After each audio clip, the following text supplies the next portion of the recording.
Bonjour Éric Coquerel. Bonjour Sonia Mabrouk. Et bienvenue à la grande interview sur CNews Europe 1. Vous êtes le président de la commission des finances de l'Assemblée nationale, également député LFI de Seine-Saint-Denis. Votre parole est importante en ce jour. Il y a une motion de censure tout à l'heure sur le budget, un budget qui ne satisfait pas grand monde, Éric Coquerel. Et pourtant, tout cela risque de passer selon toute vraisemblance. Les socialistes et le RN ne votant pas la censure, est-ce que à cette heure-ci, vous en appelez à des dissidences, notamment au sein du Parti socialiste? À cette heure-ci, j'appelle tous les opposants à voter pour la censure, donc contre le budget. Pourquoi? Tout simplement parce que vous le savez, le budget, ça détermine si vous êtes dans une majorité ou dans une opposition. C'est le texte décisif. Et à partir du moment où il y a un 49-3, la seule façon de s'opposer au texte, c'est la motion de censure. Que ce soit les socialistes ou même d'ailleurs le Rassemblement national, pour des raisons différentes. L'insoumis que vous êtes appelle aussi les dissidences au sein du RN. J'appelle les opposants quelque part à être... à respecter leur engagement devant les électeurs. Bien. Et donc, sur nos bases qui sont... la motion de censure, elle va être sur nos bases. La critique du budget, elle va être sur nos bases. Oui, ça ne me pose pas de problème d'en appeler à tous. Pourquoi? Parce que je regarde l'intérêt général du pays. Et l'intérêt général du pays, c'est que ce budget ne passe pas, parce que c'est un mauvais budget, récessif, d'austérité, qui fait toujours la part belle en réalité aux plus riches et aux très grandes entreprises, au détriment de tous ceux qui travaillent. Donc je trouve que mon rôle est de faire en sorte qu'il ne soit pas adopté. Et rentrons dans le détail, Éric Coquerel, vous dites pour l'intérêt général, mais chacun voit l'intérêt général du pays différemment. Par exemple, pour le Parti socialiste, les concessions ne sont pas anodines. Sur le fond, abandon du déremboursement des médicaments, annulation de la suppression des 4000 postes dans l'éducation, augmentation du budget de l'hôpital public. Moi, je ne peux pas croire que vous y êtes opposé. Mais oui, mais malheureusement, c'est la façade. Alors déjà, il y a beaucoup de choses de ce qu'a proposé M. Bayrou qu'on avait gagné avec la censure. D'accord ? C'était, par exemple, l'augmentation des taxes sur l'électricité, vous savez, qui était un point, ils avaient dû le lâcher, ou l'indexation des retraites, on l'avait gagné avec la censure. Donc, c'est pas M. Bayrou qui fait des concessions. Les concessions de M. Bayrou, elles sont infimes, et en réalité, elles sont à chaque fois avec des contreparties. Je donne juste un exemple, vous allez comprendre. 4000 postes d'enseignants préservés, c'est 50 millions pour l'État. Bon. Mais d'un autre côté, le même M. Bayrou baisse de 225 millions d'euros le budget de l'éducation nationale. Voilà. Donc tout est comme ça. Donc en fait, en réalité, c'est des fausses concessions. Ça reste un budget qui est plus austéritaire que celui de M. Barnier, parce qu'il baisse les dépenses publiques de 6,5 milliards de plus que M. Barnier. Et ça, c'est la vie des Français qui va être impactée tous les jours en éducation, logement, travail, etc. Mais Éric Coquerel, quand même, par rapport à un autre spécialiste, vous êtes un spécialiste de ces questions-là, il y a un autre spécialiste qui était sur ce plateau il y a quelques jours, que vous connaissez bien, il n'est pas de votre parti, mais vous entendez bien avec lui, oui. C'est Charles de Courson, rapporteur justement du budget, il dit mais pas du tout, c'est pas un budget d'austérité, contrairement à ce qu'assure le gouvernement, les dépenses publiques continuent d'augmenter avec une hausse, écoutez bien, de 27 milliards d'euros par rapport à 2024. Non, si c'est une austérité, elle est douce. Comme vous l'avez dit, on s'entend bien, parce qu'on a le respect du Parlement chevillé au corps tous les deux. Voilà.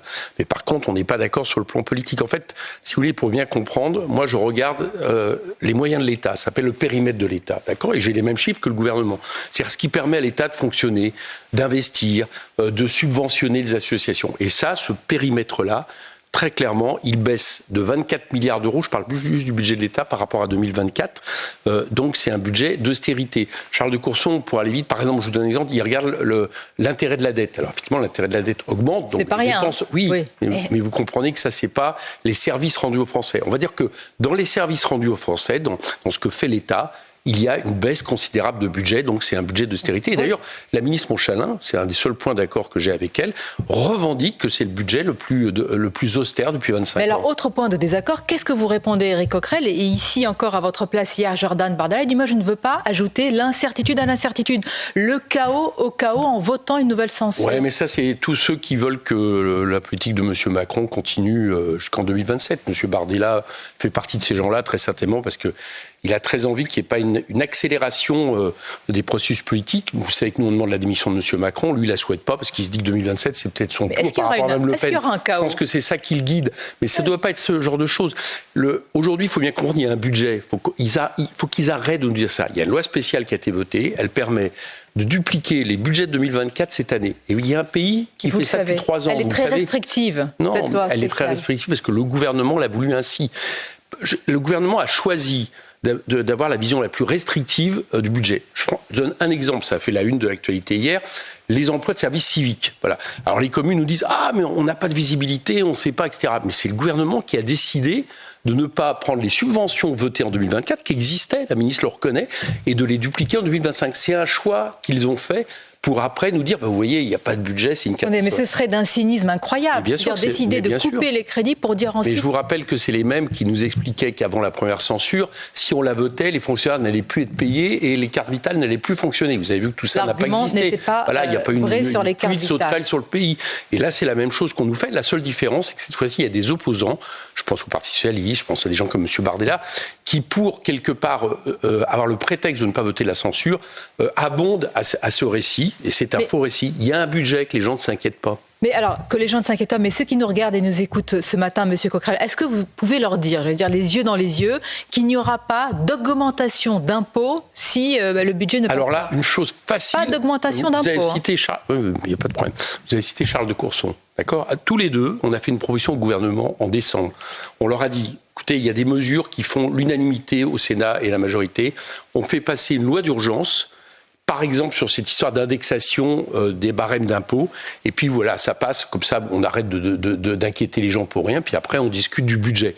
Voilà, ça c'est toujours possible. Si aujourd'hui le budget était censuré, le gouvernement demain peut très bien faire passer cette loi d'urgence, ça s'appelle DDoF, je ne vous embête pas avec les acronymes, voilà, et faire en sorte qu'en 4 jours c'est voté à l'Assemblée, puisque nous sommes tous d'accord. Donc qu'ils arrêtent de faire peur. C'est eux qui organisent le sabotage de leur propre budget pour inquiéter et pour faire en sorte qu'on se dit vaut mieux un mauvais budget que pas budget du tout. Mais c'est un faux choix. Et ça veut dire que tout à l'heure, tous ceux qui ne voteront pas la censure sur le budget, qui est, rappelons-le à nos téléspectateurs et auditeurs, la seule manière de s'opposer à un budget en cas de 49.3, ça veut dire que vous les considérez, Éric Coquerel, comme des appuis au gouvernement ? Très clairement. Le RN et le Parti socialiste des appuis. Mais très clairement, c'est ce qui détermine si vous êtes en soutien ou contre un gouvernement.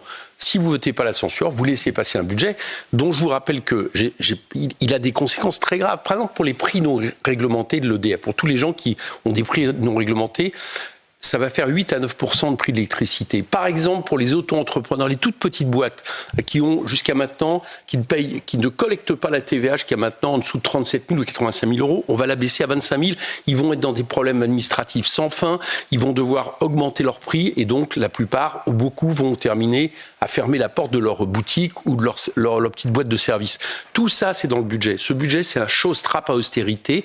Et par contre, ça protège les plus riches, les grandes entreprises, parce que vous avez remarqué que les taxes sur ces boîtes, c'était 2 ans avec Barnier, et là c'est plus qu'un an. Et pourtant, une partie de la gauche, parce que les socialistes restent de gauche, va quand même ne pas voter cette censure. Alors, certains de vos collègues ont eu des mots forts, les qualifiant de traîtres. Moi, je me dis, si vous qualifiez vos anciens amis de traîtres, qu'est-ce que vous pensez de vos adversaires ?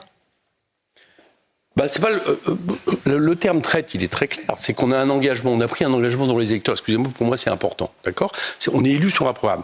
Première ligne, on s'oppose au macronisme. Et là, on va permettre de le perpétuer. Donc ceux qui ne votent pas la censure trahissent leur engagement. Voilà, c'est aussi simple que ça. Et je le regrette. Et c'est pour ça que là, ce matin, on est à 8h20 à peu près. Voilà, j'appelle les députés socialistes à rompre les rangs, à ne pas écouter les consignes de leur parti et à respecter leur mandat qu'ils ont pris devant leurs électeurs.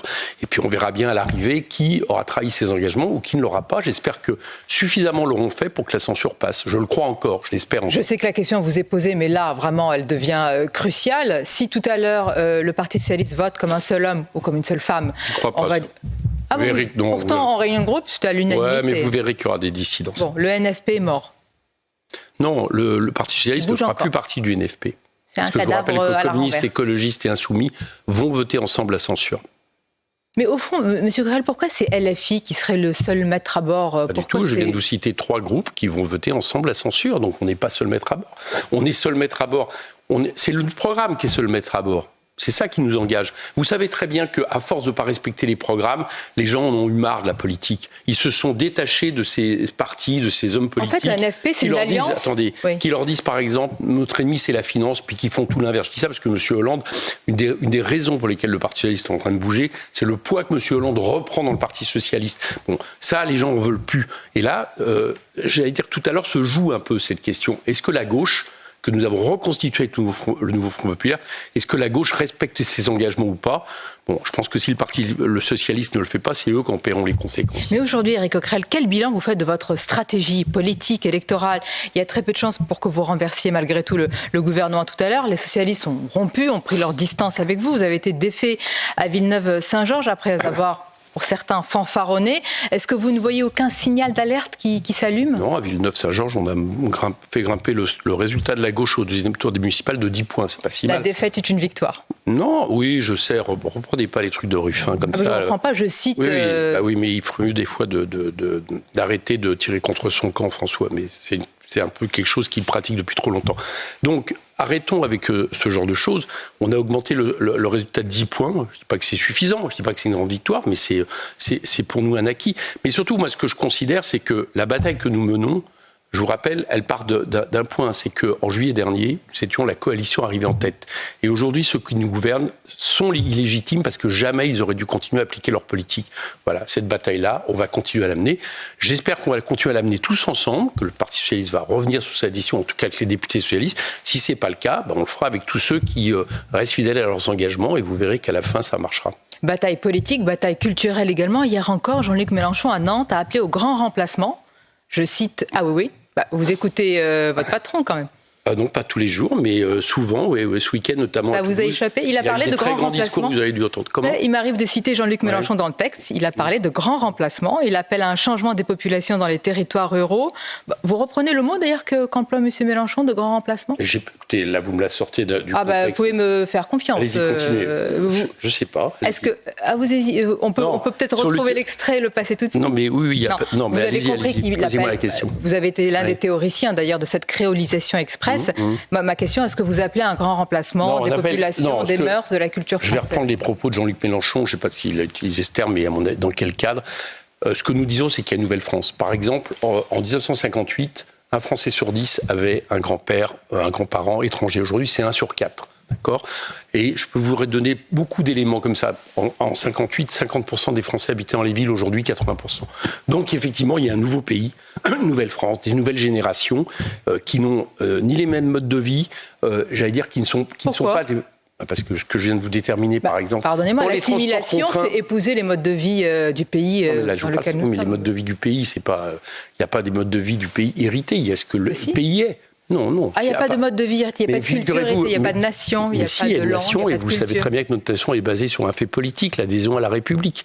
On est français, la carte d'identité française fait qu'on n'est pas français parce que on aurait une culture issue de plusieurs centaines d'années. On est français parce qu'il y a un moment donné, on considère que c'est un fait politique, on appartient à la République et on est français à part entière. Il n'y a pas de français de papier, pas d'autres français. Il y a la République, il y a aussi la nation. La nation se définit sur une langue, sur une culture. Non, pas du tout. La nation se définit sur la citoyenneté en France. Justement, elle ne se définit pas sur des conceptions ethniques. Vous savez que c'est la différence notamment avec l'extrême droite. Je suis pour la nation telle qu'elle est héritée depuis la Révolution française et même avant. Est-ce que vous êtes pour la désassimilation ? Et à partir de là, cette nation-là, c'est les gens qui la composent, qui la font vivre, la font évoluer. Et aujourd'hui, par rapport au passé, il y a des évolutions. Quand vous avez, par exemple, un pays où la paysannerie, en 1945, représentait à peu près 50% de la population active, aujourd'hui elle représente 2%, inévitablement, ça crée des différences. Je ne juge pas en termes de valeur, je dis que ça crée des différences, et c'est ça que nous appelons la nouvelle France. Pour tous ceux qui viennent d'ailleurs, et j'en fais partie, est-ce que vous leur dites, venez comme vous êtes, ou est-ce que vous leur dites, il y a des mœurs,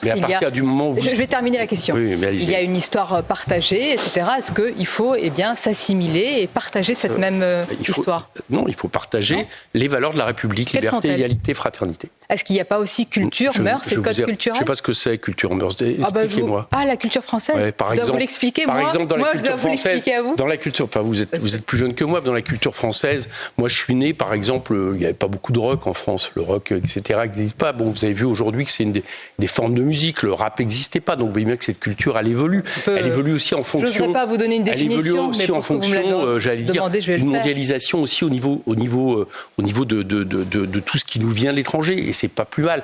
Le tout, c'est que quelque part, le creuset dans lequel tout ça se passe, c'est le creuset politique de la République. Liberté, Vous m'avez égalité, posé une fraternité. Voilà ce qui, pour moi, fait la nation française et ce qui fait notre fierté dans le monde. J'entends, monsieur. Égalité homme-femme, un certain esprit français, le droit au blasphème, tout ça fait partie de la culture française. Par exemple, les femmes, comme vous dites, les femmes dans les années 60 ne pouvaient pas avoir un compte chèque, par exemple, à leur nom. Et aujourd'hui, elles peuvent se balader tranquillement dans les rues. Je vous rappelle, la contraception était interdite. Vous voyez bien que tout ça, ça fait des évolutions qui permettent justement, au moins d'avoir les conditions matérielles, c'est pas encore malheureusement réalité, de l'égalité. Bon, tout ça fait évoluer une population. Et ça, c'est plutôt positif. Permettez-moi, alors, pour finir, de saluer un grand Français, écrivain français détenu depuis 81 jours, Boualem Sansal, qu'il faut libérer. Bien sûr. Merci de le dire. Vous n'êtes pas en accord avec certains dans votre groupe? Si, je suis en accord avec les positions du groupe, qui est de dire qu'il doit être libéré et qu'il y a d'autres personnes comme ça dont la France devrait exiger des libérations dans le monde. Voilà, et je pense qu'on doit toujours être du côté de la liberté d'opinion. Rima Hassan appréciera. Merci, monsieur Coquerel. C'était votre grande interview. Bonne journée.